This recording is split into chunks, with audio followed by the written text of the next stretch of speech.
வணக்கம். என் பெயர் வி.கே. வெங்கடேஸ்வரன். மதுரையிலிருந்து வர்றேன். சமுதாய நலனை கருத்தில் கொண்டு ஒரு அமைப்பு ஒன்று நடத்திட்டு வரோம்.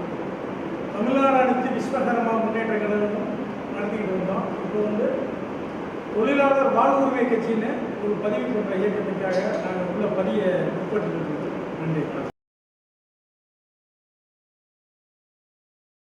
போட்டோம் வரிசையா 18, 19 இந்த ஆண்டுகள்லாம் நாங்கள் போட்டோம். ஒரு சிலர் இந்த கூட்டமைப்புக்கு முன் அவங்க தானாகவே வந்தாங்க.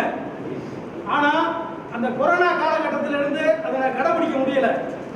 ஆனால் இன்னைக்கு இந்த கூட்டமைப்பு இங்கே நடக்குதுன்னா இந்த கூட்டமைப்பு நாங்களாம் எதிர்பார்த்தது ஒரு தனி அமைப்பு இன்னைக்கு கால சூழ்நிலையில நம்ம சமுதாயத்தை ஒருநிலைப்படுத்த முடியாது.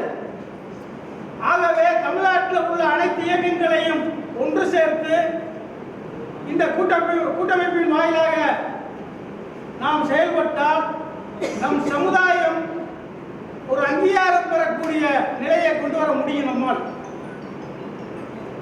ஏன்னா இன்னைக்கு நம்ம சமுதாயத்தை எந்த அரசியலமைப்பு கையில பிடிக்காத காரணம் எல்லாருக்குமே தெரியும். ஏன்னா நம்ம கிராமப்புறத்தில் ஒத்த வீடு 10 வீடு இப்படித்தான் இருக்கும். வில்லேஜில் தான் ஆதிக்கமா இருக்கும். இது நகரத்தில் தான் ஆதிக்கமா இருக்கும்.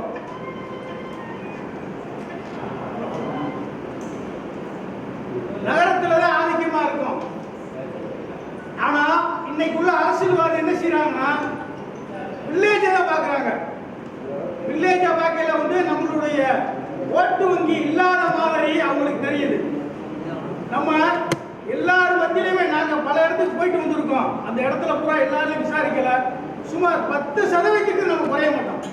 நம்ம மக்கள் தொகை 10% இருக்கும் கன்ஃபார்மா. ஆனா அரசியலமைப்பு ஏன் கையில பிடிக்கலாங்கிறத நான் சொல்றேன். எல்லா ஜாதியும் ஒரு குறிப்பிட்ட மாவட்டத்துக்குள்ள இருக்காங்க, மொத்தமா இருக்காங்க. ஆனா நம்ம தமிழ்நாடு மாத்திரம் இல்ல, இந்தியா அனைத்து இடத்துலயும் இருக்கோம்னா நம்ம பரவலா நம்ம நெல்லிக்காவை விதைச்சு விட்டா எப்படி பறந்து பரவலா கிடக்கிற மாதிரி நம்ம கிடக்கிறதுனால அவங்களுக்கு நம்மளுடைய மக்கள் தொகை பெருசா தெரியல.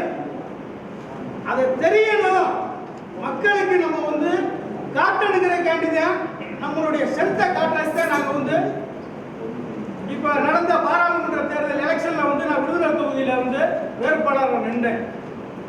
நான் நின்றது சாதாரண அல்ல. 3 முறை சிட்டிங் மினிஸ்டர், சிட்டிங் எம்பி மாநிலத்தார் ஏற்று நிற்கிறேன் நான். ஆனா மக்கள் என் கூட சுமார் 500 பேருக்கு மேல என்கிட்ட வேலை பார்த்தாங்க. எல்லா 6 தொகுதியிலையும் 500 பேர் எனக்கு வேலை பார்த்துருப்பாங்க. ஆனா எனக்கு விழுந்த வாக்கு எவ்வளவுன்னா 1300 வாக்கு. என்ன காரணம்னா அதை நான் பெருமையா தான் நினைக்கிறேன். என்ன காரணம்னா நம்ம சமுதாயத்தில் ஒருத்தர் நிக்கிறாருன்னு அவங்களுக்கு தெரிஞ்சிருச்சு. தெரிஞ்சனால அந்த 1300 ஓட்டு விழுந்துச்சு எனக்கு. இதே மாதிரி நம்ம சமுதாயத்துக்கு அங்கீகாரம் வேணும்னா வரக்கூடிய உள்ளாட்சி தேர்தலில் அவங்க பகுதியில் அவங்க சும்மா நில்லுங்க, உங்களோட சென்த்தை காட்டுங்க. 10 ஓட்டு வாங்கினாலும் உள்ளாட்சியில் ஒரு கவுன்சிலர் 10 ஓட்டு வாங்கினாலும் அவர் தாங்க ஜெயிச்சாரு. இதுதாங்க செய்யணும்.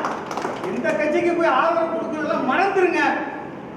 இந்த கூட்டமைப்பு எல்லாம் சேர்ந்து வரக்கூடிய உள்ளாட்சியில அனைத்து இடத்துலையும் நம்ம வேட்பாளர் நிறுத்தணும். நிறுத்தி இன்னைக்கு நம்ம கிட்டத்தட்ட ஒரு 300 பேர் நின்றதுல ஒரு 150 பேருக்கு மேல நம்ம ஜெயிச்சிருக்கோம். கவுன்சிலர் போன எலெக்ஷன்ல வந்திருக்கோம். இதெல்லாம் நீங்க பாருங்க. நம்ம என்னால நிக்க முடியலன்னா நிக்கக்கூடியவரை நம்ம ஊக்குவிச்சாலே போதுங்க. அவர் நின்றா போதும், சப்போர்ட் பண்ணா போதும். அவர் அந்த ஏரியாவில் கவுன்சிலர். அவர் ஒரு பிரசிடென்ட்டுக்கு இப்ப பாத்தீங்கன்னா விருதுநகர் தொகுதியில 4-5 பேர் இருக்காங்க. நம்மளால பிரசிடென்டா வந்துட்டாங்க. ஆனா செலுத்து இல்லாத இடத்துலலாம் நம்மளால பிரசிடென்டா வச்சிருக்காங்க. எப்படி வர்றாங்க? மாமே மச்சினேன்னு அதர் கமிட்டி அப்புறம் பழகிடுறாங்க. அவங்களோட ஓட்டு வங்கியை வாங்கி இன்னைக்கு அவங்க பிரசிடென்டா இருக்காங்க, ஊர் தலைவராக இருக்காங்க, அதே மாதிரி கவுன்சிலராக இருக்காங்க. நம்மளுடைய முயற்சி வெற்றி பெறுங்க. நீங்க எல்லாம் நீங்க ஒவ்வொரு ஆளும் நம்ம சமுதாயம் வளரணும்னு நினைச்சீங்கன்னா உங்களால முடிஞ்சதை சமுதாயத்துக்கு செய்யுங்க. உங்கள்கிட்ட பணம் கேட்கல, எதுவும் கேட்கல. நம்ம பகுதியில நல்லா நிக்கக்கூடிய இளைஞரை ஒருத்தர் தேர்வு பண்ணி அந்த கவுன்சிலுக்கு அந்த வார்டில் நிறுத்துங்க. அவர் 100 ஓட்டாலும் சரி 10 ஓட்டு வாங்கினாலும் சரி அடுத்த வட்டம் அதை ஜெயிச்சுடுவார். ஏன்னா நான் கண்டேன் எப்படி நான் 2011 உள்ளாட்சி எலெக்ஷன் முடிஞ்சு உள்ளாட்சி அறிவிச்சோம்னா வரலொட்டிங்கிற ஊர்ல வந்து நாங்க போய் வேலை பார்த்தோம். அந்த ஊர்ல வந்து நம்ம ஸ்ட்ரென்த் அதிகம். ஆனா இது வரைக்கும் பிரசிடண்ட் நிக்கல. ரெண்டு மெம்பர் கொடுத்துருவாங்க. மெம்பர்னா யாருன்னா கவுன்சிலர் கீழே உள்ள இது தலைவர் கீழே உள்ள கவுன்சிலர். அப்படின்னா உள்ளாட்சிக்கு உள்ளது. மெம்பர்னா கிட்டத்தட்ட ஒரு 300 ஓட்டு 200 ஓட்டு தான். அதை கொடுத்துட்டு இவங்க வந்து யாருன்னா ஒரு 150 ஓட்டு உள்ள ஆள் வந்து பிரசிடண்டா இருக்கார். இதுதான் அங்கே நடந்துக்கிட்டு இருந்திருக்கு. நாங்கள் போய் வேலை பார்த்தோம். அந்த வட்டம் ஒருத்தர் நிறுத்தின சங்கிலின்னு ஒருத்தர் நிறுத்தினேன். அவர் வந்து வெறும் 6 ஓட்டுல தோத்தாரு. இந்த வட்டம் திருப்பதின்னு ஒருத்தர் வந்து நின்று பிரசிடண்ட் ஆகிட்டார். என்ன காரணம்? முயற்சி எடுக்கணும். முயற்சி எடுக்காம நம்ம சமுதாயம் நம்ம வந்து சொல்லக்கூடாது. நம்ம சமுதாயத்தை அசிங்கமா சொல்லக்கூடாது. நம்ம ஒற்றுமையில சொல்லாதீங்க. ஒற்றுமைக்கு நம்ம ஒற்றுமைக்கு வரணுமா? நம்ம ஒற்றுமைக்கு வாங்க.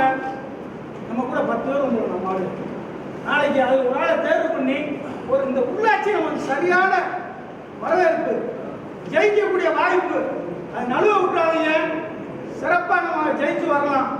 அதே போல இந்த தமிழ்நாடு நம்மாளர் சமுதாய கூட்டமைப்புக்கு அனைவரும் ஒத்துழைப்பு கொடுத்து தமிழ்நாட்டில் வந்து முதன்மையான கூட்டமைப்பு இதன் வாயிலாக வந்து நம்ம நிறைய சாதனை பண்ணலாம். சமுதாயத்துக்கு நிறைய வந்து சலுகைகளை வந்து அரசு வாங்கி கொடுக்கலாம். அதனால ஒற்றுமையா இருங்க. நம் சமுதாயம் வளர்ச்சி அடையணும்னா இந்த கூட்டமைப்பு வாயிலாக நமக்கு தெரிஞ்ச அமைப்புகள் எல்லாத்தையும் ஒன்று சேர்த்து நம்ம பின்னாடி வந்து இந்த எலெக்ஷனை சந்திக்கிறதுக்கு ஒரு நல்ல முடிவெடுங்க. நன்றி, வணக்கம். கட்சியினுடைய